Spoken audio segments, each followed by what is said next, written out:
Hey, everybody. Welcome to another episode of Blue Collar Real Estate. I'm Greg Mayo. And I am Ryan Herget. Today we are going to be diving into something Greg has shed a lot of light on for me, and that is the architectural style of building homes. Because You're excited about it, I can tell. Number one, I love it. I think it's the coolest thing ever. It's a form of art all by itself, and unfortunately is also a point of contention because a lot of real estate agents don't know it, don't know architectural styles.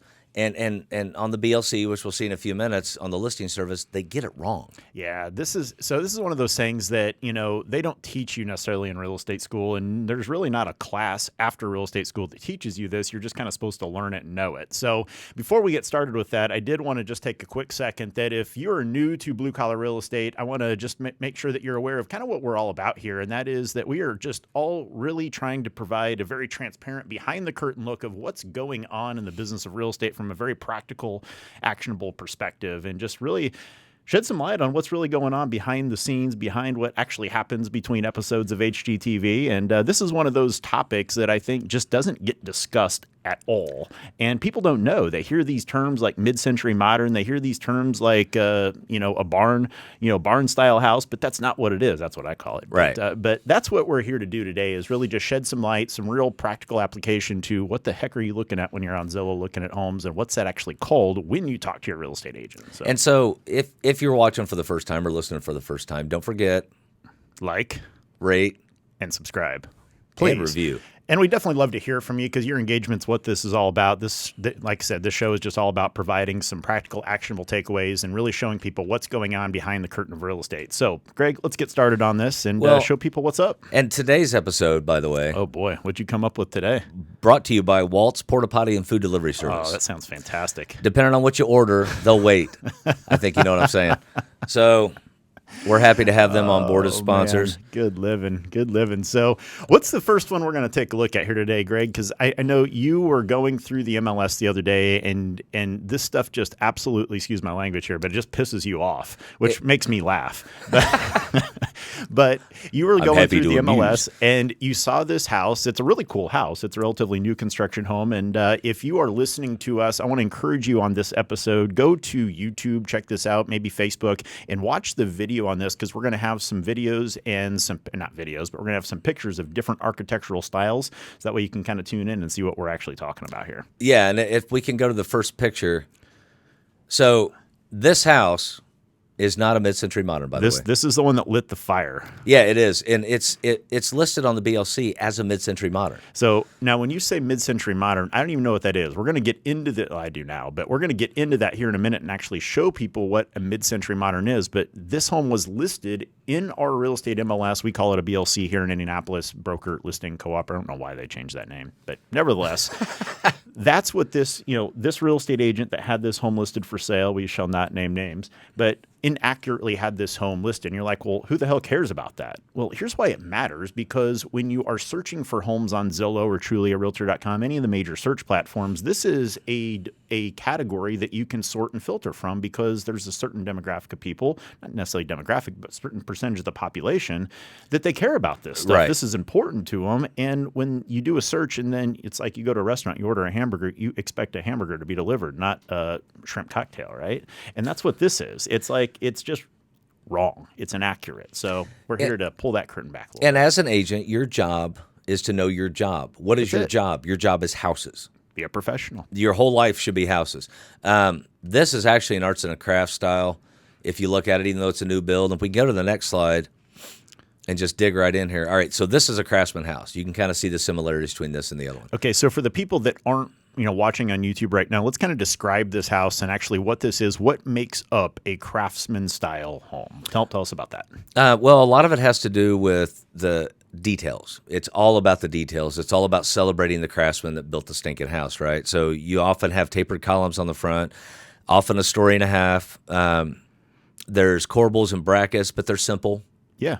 And these are the corbels and brackets if you're watching where I'm pointing back there.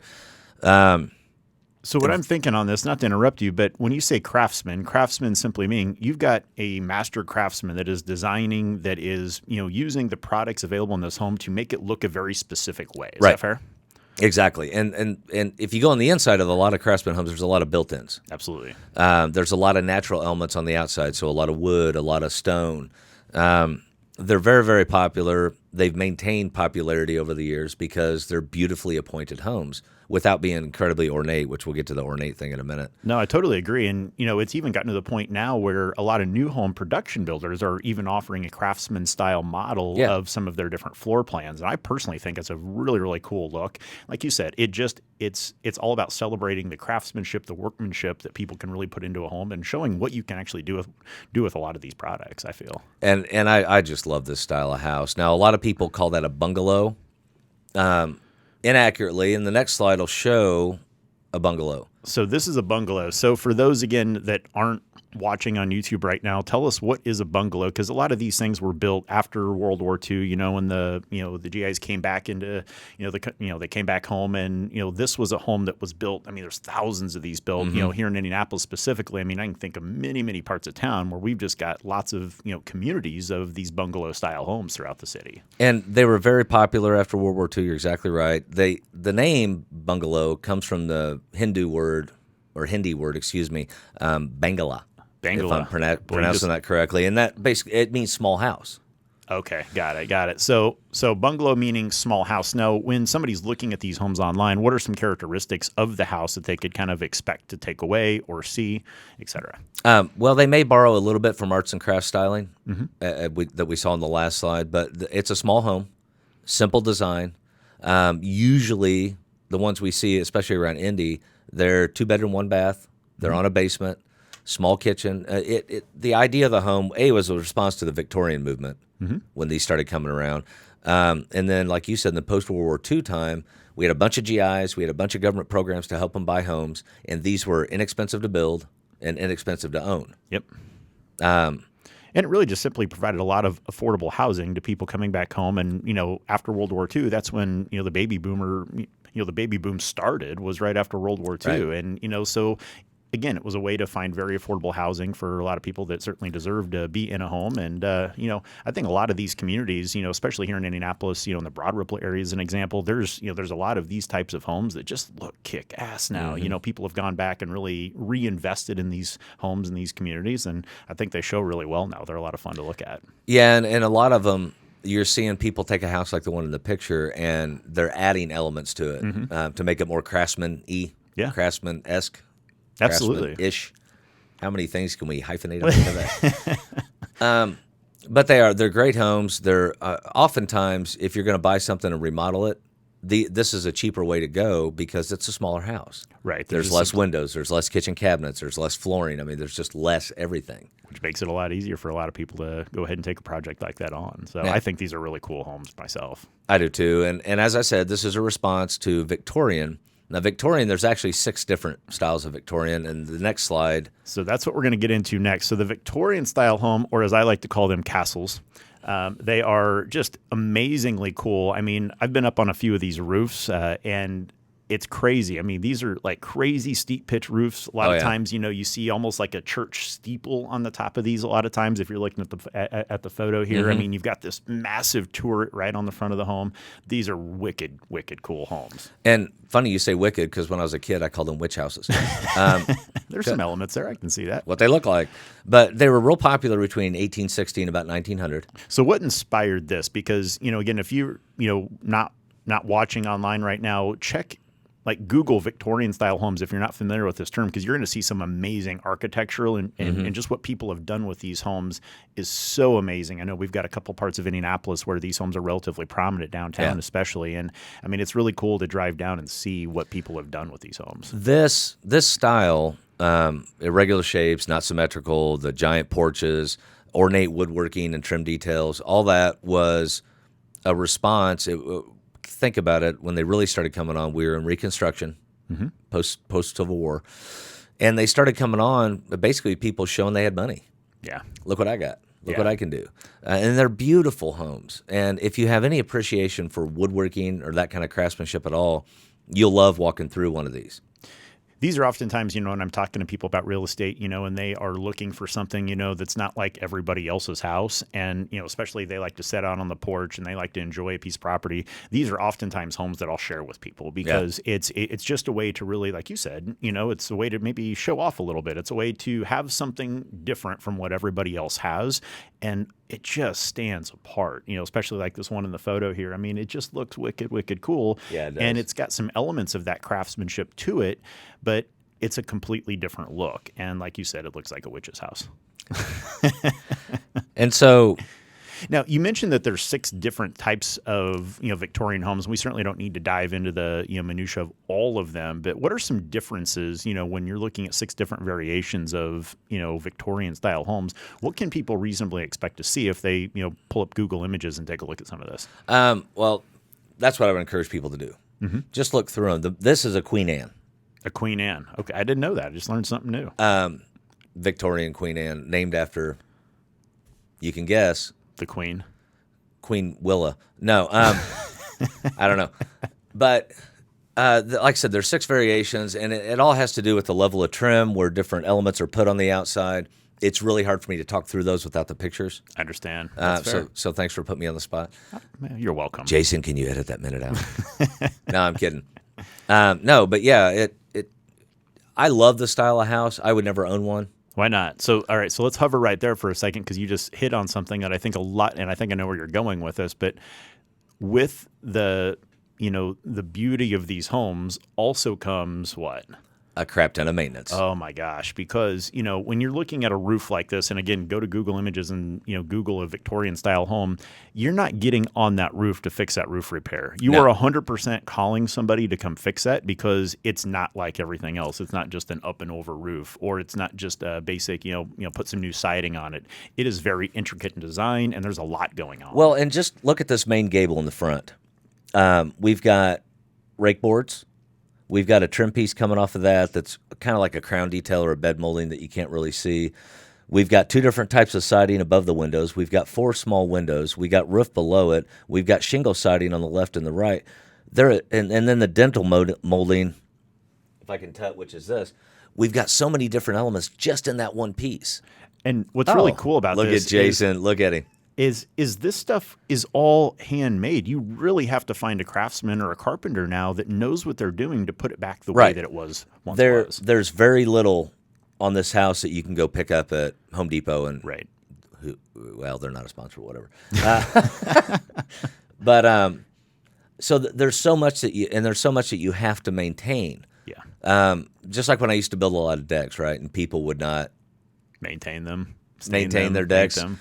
It's the same thing with this house. You've got to paint the wood. You've got to you can't let moss grow on it like you can vinyl siding and then hose it off in a year and a half. You got to take care of it. And for me, that house there is probably 5,000 square feet. Mm-hmm. I don't want to jack with it. Right. Because it truly just becomes a lot to maintain, and you've really got to want to own a home like this, I feel, and take care of it. Otherwise, it's going to quickly, the challenges that can occur with a home like this can quickly compound if they're not, maintained regularly year after year after year. And to use an analogy that works in your universe, the car world, my wife really wants an MG. Mm-hmm. I think they're great little cars. They're fun to look at. They're fun to ride around in. But they're, at this point, 40-plus-year-old English automobiles. So they have maintenance issues. Yeah. You have to wait on parts for months and months at a time. So just as I can appreciate this home style, I can appreciate that car. I don't want to own one. Right. Because I don't want to constantly be jacking with it. There you go. So moving on to another type of home that I really, really like a lot of these homes, but it's the Cape Cod style home. Mm-hmm. Now, Cape Cod, for somebody, again, that's not, watching right now, what makes up a Cape Cod? Because when I think Cape Cod, I'm thinking way out in Boston. I'm thinking, the New England area. That's kind of what this looks like to me. Cape Cod, so they're a story and a half, not a full 2-story, meaning that your second floor is under the roof. And it's basically kind of a finished attic, perhaps. Yeah. Is that fair? Yeah, that's a great way to put it. Okay. They're balanced and symmetrical. If you're looking, you can see there's 2 dormers, perfectly separated, a door right in the middle, steep pitch roof because you got the living space up under it, and there's very sparse exterior trim.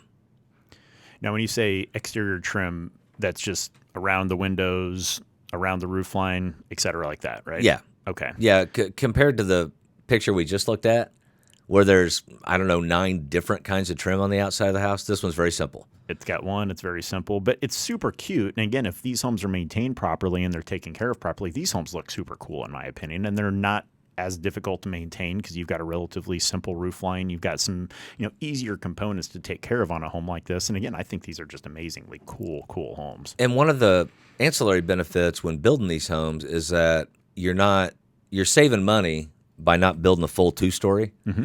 But you're getting the extra space that you'd have. Usually there's 2 bedrooms and a bathroom up, sometimes 3. But you're getting that extra space without the extra cost because you're basically, like you said, finishing an attic. Now, with these types of homes, is it, we spent last week, we talked a lot about, different building types. We talked about different types of foundations, kind of circling back on what we've talked about up to this point here, is there any certain types of foundations that have to be on homes like this? Is there anything else that when people are out looking at homes like this that maybe they should be aware of when they're, considering maybe a Cape Cod versus Victorian, et cetera? Tell me about that. Some Victorian homes, you will see brick foundations. Interesting. And we talked about the problems Challenges with that, challenges, opportunities. Opportunities, there you go. Cape Cods, the bungalows, because of the time they were built or were prominently built, you're going to see probably cinder block foundations. Anytime you're in a basement or a crawl space, and I know if you're looking at homes, you're probably not down in the crawl space, but if you are, certainly if you're in a basement, you want to look for bows in the wall. Mm-hmm. Even a house like this, say this house was built in the 40s, I'm guessing maybe the 50s. We still didn't understand everything we do now about getting water away from the foundation. Mm-hmm. So you can still have the ground pushing in on those walls for 60 or 70 years. One last thing I want to hit. You got Jason, squirrel right over there, squirrel over there. But one of the things I do want to hit on this one real quick, because you just mentioned like the block foundation walls, and this is something I'm actually going through right now with one of my customers. But he's got one of these Cape Cod style homes in the downtown Indianapolis area, and one thing that he just bought it, he's getting ready to turn it around and resell it. But one of the things we ran into is exactly what you just said: is they didn't have the technology or maybe the understanding that we do now of how to get water away from the house or the importance of it. And we just ran into a substantial challenge. I mean, we had to dig a perimeter drain. We had some bowing walls, which kind of were alluding to that maybe we do have a problem when we bought this. And we had to invest a lot of ugly money in getting this home where it needs to be in order to resell it, just simply because nobody had done that for a long time. Yeah. And, we saw a lot of challenges with the, block wall. So we had to literally dig around the entire perimeter of the house, put a new drainage system in there, and then waterproof the entire basement. So there's certainly some challenges that can come with that, but it's going to look really cool when it's done. And it's worth putting the money into if you dig the house. Absolutely. People, and you've seen it too, they run away from foundation issues. Foundation issues are fixable. Absolutely, yeah. They're a little costly, or they can be, but it's a fixable problem. And to me, to save a 70-year-old house and give it another 70 years by doing that foundation work that you guys did, I think that's a great way to go. Cool. Very cool. So that is the Cape Cod style home. Now, one last thing I want to ask you about on this, and you may or may not, be familiar with it, but when they say Cape Cod, that's obviously a place out in Massachusetts. Is that where this was inspired from, or tell me about that? Do you know? Yes. No. That's where it came from. Okay. Cool. It came from New England, and a few of the designs we have came from that area, which makes sense because we started settling that area in the 1600s. So that's where it all started. All right, so the next one we've got on deck here is a very common type of home, especially here in the Midwest, but the ranch style home. Now, I have to ask, and I got to tell a funny story on this. So when I first moved to Indiana, I went on a date, and I was a young kid from Nebraska. I don't know anything about what a ranch style home was. And her mom, this is pre-GPS days, so this girl's mom is giving me directions to her house. She's like, yeah, it's the ranch home. As soon as you turn here, it's going to be on the right-hand side of the road. And I'm like, the hell? Like, I'm thinking ranch. Like, I grew up watching Dallas on TV, so I'm thinking like this big ranch community, and I'm like, this is going to be awesome. She's going to be rich. No, it was just a basic one-level home. So anyway, I digress. But that was my introduction to a ranch-style home. That was not what I originally envisioned. So. That's fantastic, dude. So, and if that young lady's watching, she's probably like, son of a basket weaver. Anyway. So this is the most architecturally insignificant home style ever. Why? Well, I live in one. and I think it's architecturally insignificant. But it's just a box, basically. Now they can do some stuff and pull some roof lines out and whatever, but it was made popular through the 60s and through the 80s, right? There were tons of them built. This is where you see a lot of those, where you've got the, all brick homes, the stone homes, the limestone exteriors. So, these are the homes that, were built. You generally see a little bit larger home sites because of the period of time that they were built. I personally really enjoy showing a lot of these homes. Now, one of the things that, I'm working on with a buyer right now, he wants one of these style of homes for his use.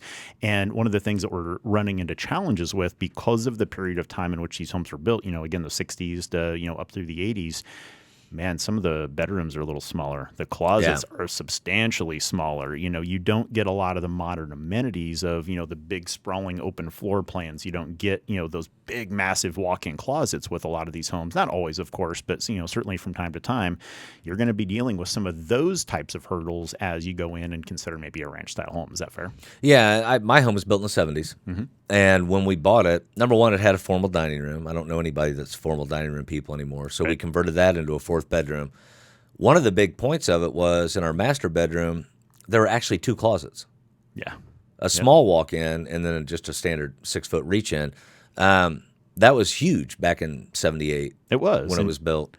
A lot of times people just didn't have as much stuff that they were holding on to and, didn't need, those massive closets and, 48 wardrobe changes, that they're holding on to. And, I personally really like a lot of these homes. I've been in so many of these that people have taken the time and the initiative to go in and really kind of modernize. As, you mentioned, you got rid of the formal dining room, knocked that wall and made another, fourth bedroom.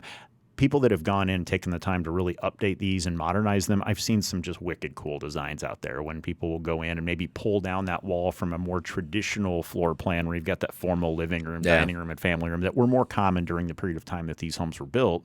And when they maybe pull one of those walls out and kind of reshape what's going on inside the home, I personally think these are really, really cool homes. Well, and the other thing with ranches is there's not a lot of windows, so there's not a lot of opportunities for natural light. Our house is about 2,000 square feet, and we have 5 windows, a picture window, and a patio door. Yeah. And that's not quite a lot for a house that size. One thing I do want to key on, though, there you are. Every one-story house is not a ranch. Why not? Because a lot of times, when you go into one of these newer style production communities, they still call them ranch homes. So what specifically makes this a ranch style home? When you look at a ranch, you're looking at a house that's wide. Okay. I mean, that's one way to put it. It's wide and fairly narrow. Like you said, I have almost a half-acre lot, which is unheard of in building today. Yeah. But I'm not the only one. My whole neighborhood's like that. Yeah. But my neighborhood was built in the 70s. So the houses are wide, they're long, the roof lines are simple. This one here is a hip roof. We should really do a thing on roofs. We'll talk about that at some point. But the roof lines are simple. The door entry is usually offset one side or the other. The garage can be forward-facing or side-facing. It doesn't matter. But like a national home built in the 60s. Yeah. Small one-story house. Yep. Not a ranch. Yeah. That goes back to that bungalow style home that we just talked about, right? Bungalow, not a ranch. There we go. So fast forward just a touch, we're going to go to the next style of home now, and that is the American FourSquare style home. So these are big homes. There's a lot of these built in the downtown Indianapolis area, and these can be absolutely massive homes, but they're these huge, almost, big, tall, 2-story homes, but they are just simply a square box, right? Yeah. Right. And they take a lot from the Craftsman. If you can look at the details in the picture, they are all over Indy. They were real popular late 1800s to about 1930s-ish. And they're literally, it's called a FourSquare because there are 4 square rooms per floor. A very simple layout. Hip roofs, like you see. The dormers are centered. And these homes came about as a response to the Victorian. What changed there? Do you know the history behind that, between that transition between the Victorian style home up to these FourSquare? Was it that people needed something maybe that cost a little bit less, or was it that they needed more space? What were you finding out, or what's history tell us there? Well, just like anything culturally, part of it, there's multiple elements. Part of it was they needed the space, but they didn't have the money for all the foo-foo. Sure. It's a technical term. It was, I can tell. All the foo-foo. But the other thing is, You got people over here that are extreme and ornate and whatever, and then these other folks were like, no, that's too much. I want less. I don't need all that detail. I don't need all that design. I need a large functional home. The Craftsman elements came in because they were popular at the same time that these were being built. So when you look, and we have the same kind of stuff today, right? I know people who talk about wanting a Bugatti. I want a Bugatti. Well, I know another one now. I don't have any interest. I'd be scared to drive the dang thing. Oh, no way. No way. I came out of the store the other day, and there was just somebody had opened up their door and put a ding on the side of the bed of my truck. And I went, that sucks. You got to park at the back of the parking lot. That way you get your steps in every day. I right? do. Somebody still just dinged didn't me. like you. The point is, it was like, well, that sucks. Whatever. If it had been a Bugatti, I probably would have Nest cameras all over the outside of the car and chase people down. So anything else about the American FourSquare that would be important for somebody to know when they're actually searching for homes online, or maybe when they're considering homes, maybe benefits, pros, cons of this type of architecture? One thing, if you go into one of these houses and you try to modernize it, like I said, there's 4 square rooms per floor. You can do it. You can remove walls, but just about every interior wall is load bearing. Yeah. Load bearing meaning it supports the foundation or the structure of the home. Right. So when you pull one of those out or knock one out, and reconfigure the interior of the home, you need to hire somebody probably, right? Absolutely. And you're looking at $8,000 to $12,000 to remove a wall, properly support the upstairs. So just to get started, there are some challenges to modernizing them, but I think they're just cool as hell. And the other thing you can do, just like we talked about with the bungalows that people are starting to redo and Sobro and Christian Park and areas like that, with these kind of houses, you can add details and make it more arts and crafts. Yeah. Because we're already leaning that direction anyway. You got it. I've been inside a lot of these homes, and you mentioned with the Victorian, especially inside the house, you see a lot of that craftsmanship in a lot of these older homes. A lot of times people will go in and they'll cover up the floors just to kind of modernize it, but I've seen so many of these that have been, very, very well redone or taken care of that the woodwork is amazing, and it's stuff that you just don't see. I helped a lady down in Fountain Square about 2-3 years ago that had one of these that she had gone through and absolutely redid everything. It was at one point a double that she had converted into a single family home, and it was just a wicked cool home. And everybody that came through our open house, we sold the first weekend. I mean, it was just they were blown away by the woodwork. I mean, because it's not stuff that you see every day anymore. And I mean, hell, like you said, you can't go into a box store and buy that stuff. And to hire somebody to build, that awesome, wood staircase with all the ornate detail in the woodwork. I mean, good night, you're talking $15,000, $20,000 just to hire the dude to come in and do it, let alone install it, take care of it, maintain it. So. Yeah. And the further we get away from emphasis on the trades, the fewer of those dudes that are out there that can actually do the work. Truly. That's a conversation for another time. So the next one we're going to kind of dive into is the barn. We're going to talk about barns. Okay, maybe it's not a barn, but it sort of kind of looks like one. All right, I got to go. Now, we're going to talk about the Colonial Revival House. Now, why is this a Dutch Colonial Revival and not a Dutch Colonial? I have no idea. You better shed some light on that one for me. Well, a lot of people mislabel it. I did for a long time, but the reason is Dutch Colonials were built in the 1600s by Dutch settlers in colonial America. It's funny how they make the name all work together. All those words just come right together when you say it that way, right? But there's none of those houses left that were built in the 1600s. Right. So in the early 20th century, this style became popular again. It's got a gambrel roof, so it looks like a barn. The large dormer on the side. The entry doors always on the side. But they came into vogue and people wanted them, thus revival. Because they're not actual Dutch colonials that were built in 1600s. So the main thing that makes this, look like that colonial style or, Dutch colonial is that roof line, correct? Is there any other specific details, though, that really, when somebody's online looking for homes, they're like, I really, really like that. Is there any other details or nuances about this home that people should be aware of? The large shed dormer on the side, which is, if you're looking on YouTube or Facebook, you see what I'm talking about above the door. The other thing is the entries on the side. Got it. That informs the layout of the interior of the home. Got it. I see a lot of these labeled as Craftsman or arts and crafts. I could see how somebody would get there. But like you said, the gambrel roof, the barn-style roof line is what gives it away. Right. Or should. Got it. So that is the Dutch Colonial Revival. The next one we're going to talk about is the White House. So we're going to dive into the White House right now and what type of, I'm joking. It's going to be course, huge. but what is the, this type of home just screams awesomeness, in my opinion. I mean, you've got these long pillars. It screams, I've done something. I've got something really, really cool here. I mean, I personally love these homes. It's probably one of my favorite. I do too. I think they're boss. I almost said another word. They were designed to resemble a Greek temple, and clearly they do. They were popular 1820s to about 1850s in this country. You look at the columns. It's very symmetrical. It's balanced. Decorative exterior trim, but not ornate, like the Victorian that we looked at. It became known as the national style.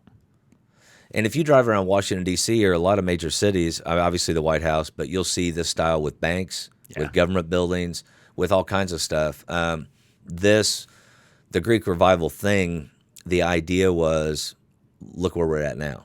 Right. You have to remember in the 1820s, starting in the 1820s, we were coming out of some pretty tough economic times. Yeah. If you go back and look at all the trouble we had after we formed officially in 1789. So this was a symbol to the rest of the world. Hey, look, we got it together. We're the new Greek. Come check it out. Or the new Greece, the new Athens, the city on the hill, Now, what are some other specifics about this type of home that maybe people, because take away the columns, it looks like maybe, again, you've just got kind of that square box. But what else stands out with this type of home when somebody's looking for these online, or maybe would entice somebody and maybe want to consider a home like this? Well, when you think Greek temple, and then you look at this, that's funny. That's hard to do backwards. The triangle details here are very Greek temple. If you can look over the door, we've got trim details that suggest that Greek style. Here, this 3-part trim over the door. We've got, obviously, the columns. But those are the main front facade elements that give that house away. Yep. The inside can be anything. If there's a specific interior feature about a Greek Revival, I don't know what it is. Got it. You're not going to walk in that house in a typical one and see a bunch of marble or... Well, and most of these homes are not going to have, the big grand 2-story entrances, because, again, you've got the first and second floor right on top of one another. Am I correct there? I mean, the ones that I've been in and I've looked at and shown clients is, it's a great way to get a lot of space. It's a lot of, it's a very large home, generally speaking. You get a lot of great space, but you're not getting that big grand 2-story entrance that you do get with a couple of, perhaps the Victorian style home, et cetera. Right. So that is the Greek Revival home. Now, the next one we're going to talk about is the Vinyl Village home. I'm joking. That's exactly what it is. No, we were talking about the traditional American home. This is what, if you're building a brand new house today, this is one of the most common types of homes being built right now. It's simply a great way to build a house. It's got a lot of just general benefits to it. There's a lot of different ways that you can build this home, but the traditional American home. Yeah, and it's this home, the earmark is square footage and function over style. Yep. There's not a lot going on architecturally if you look at this one, and traditional Americans are also 1-story. Not if you're looking at the picture to get confused and think that has to be a 2-story, but it's a hodgepodge of different architectural styles. This one, there's just nothing. I just see vanilla.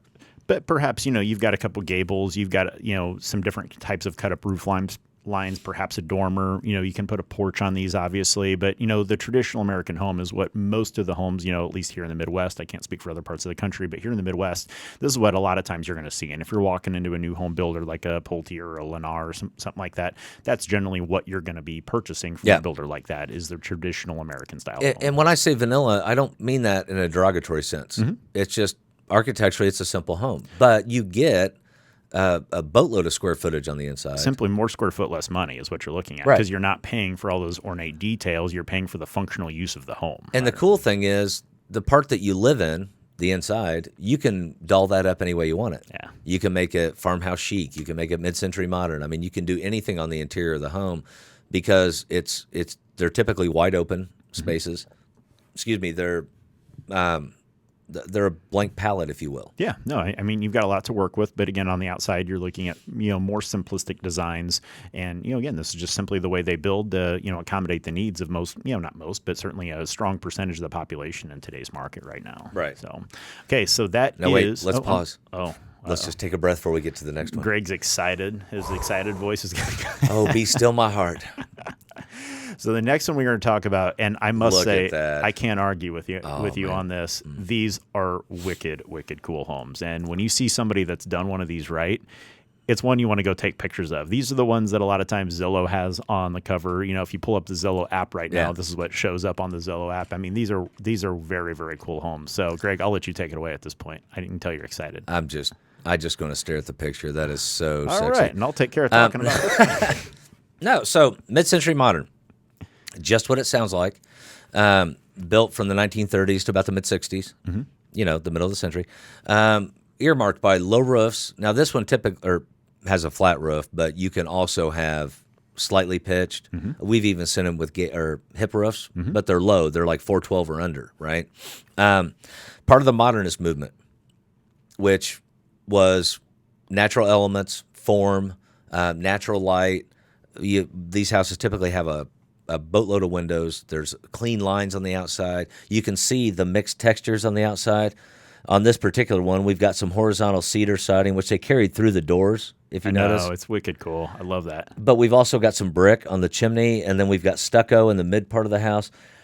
It breaks up the elements, but it's not overly ornate. It's simple, but it's natural elements. So that house fits into that landscape, I think. I mean, you can put one of these anywhere, and if it's done the right way, which most that I've seen are.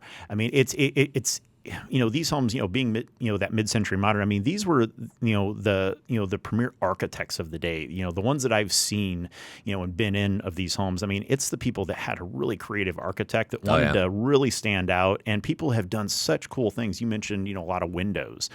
As an example, I've been in a couple of these homes where, I mean, literally the entire back wall of the house is a window overlooking a pond or a lake. We don't have any oceans here in Indiana, unfortunately, but I mean, if you've got a view, I mean, people have done such amazing things with these homes, and they weren't just remodeled that way. They were originally built that way back in the 40s and 50s. That's what I love about it is it's such forward thinking for the period of time that they were built. And they were built, like a lot of the houses we've looked at, as a statement of art. Yeah, I would agree. The modernist art movement inspired this kind of architecture. They were huge. This style house is huge out in California, some parts of Florida, but I just love them. I love, if you go inside, the openness, the simplicity, the modern industrial styling that people are doing with their homes takes a lot from this.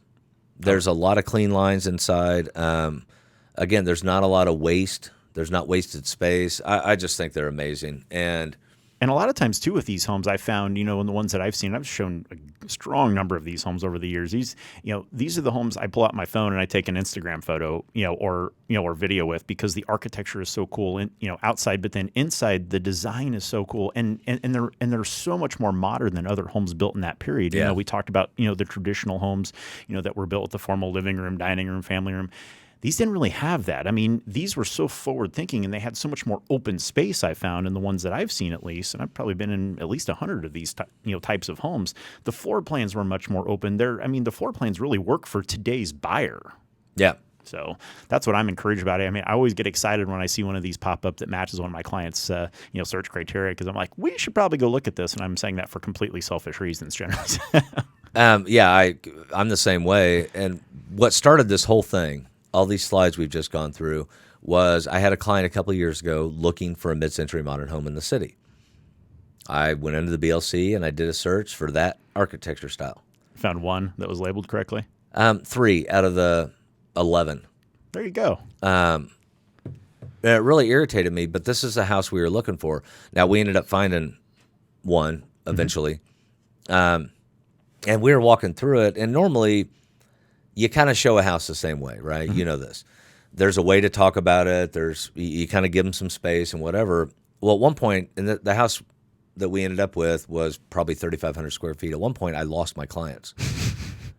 Or they lost me, I'm not sure which, because I was marveling at all the stuff I was seeing. Just the detail, and it was just amazing to me. And eventually I became conscious of the fact that I didn't have clients anymore. And I was like, oh, hey, guys. They left you. They were busy that day. So the last one we are going to wrap up with, Greg, I'll let you take this one away. Okay, again, this is not mid-century modern. This is not a mid-century modern. And this is the first one we showed where it was labeled as such. This is a new build, but everything lends from arts and crafts, Craftsman style house. I actually walked through that house because after I pulled it up on the BLC, I was irritated. Did you yell at the other agent? No. They didn't ask for my opinion, so Weird. I didn't give it to them. Weird. No. So, but I walked through it, and I like the house. It was done well, but it's just not mid-century modern. And some things that, look, if you're a realtor watching this, understand that clients look to us as the experts, not just somebody that can unlock the door, show them a house, and write a contract for them. We're supposed to be the experts at what we do. I got a lot more to learn.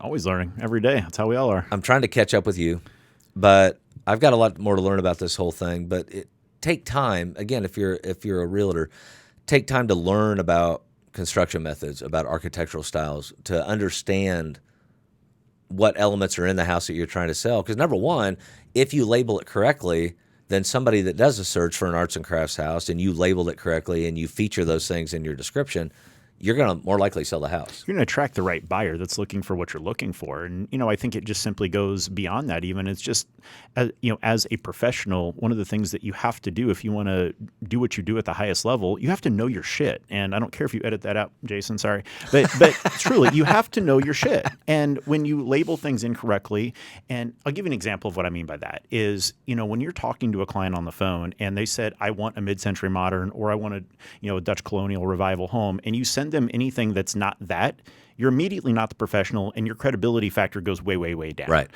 So simply knowing your shit, knowing what you're talking about, being able to deliver on what your client is asking you to deliver is imperative. And that's how you simply build credibility. You position yourself as the expert real estate agent versus just every other, real estate agent out there in town that's trying to just show up, show a house, and write a contract. That's not what this is about. If you truly know your shit, you know what you're talking about, you know how to deliver on what your client's needs are, your client has an infinitely better experience. They're going to send you more referrals, and you're going to have a better time working with this person because everybody likes to work with somebody that knows what they're doing.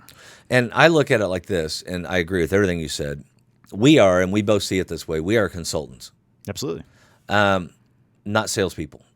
I would say I'm definitely a salesperson, but it's a consultative role in order to understand what somebody's needs are and then deliver on those needs, provided that they're not trying to spend $40,000 on one of these brand new homes. Well, consultative sales though is different than object sales. You got it. As a consultant, your job, whatever you're consulting on, if you're an IT consultant or whatever, your job is to be the dude or dudette, right? The source, the information, the professional, prepared, ready to go. I mean, all these different things we can add on to that. That's our job with houses. You got it. And if you're out there and you're looking to buy or sell a house and you don't have that, call Ryan. I'd say call me, but that looks like a shameless plug. So. But that's what we've got for this episode of Blue Collar Real Estate. So I hope this was helpful. We ran a little long on a couple of these, especially that mid-century modern, because Greg and I both geeked out a little bit on that one. But so that's it. I hope this was helpful. I mean, this was really intended for real estate agents and for the consumer out there that's looking at trying to find the right fit for them. Hopefully, we've been able to shed some light on that. So for this episode of Blue Collar Real Estate, I am Ryan Herget. And I'm Greg Mayo. We appreciate it, everybody. Talk to you later.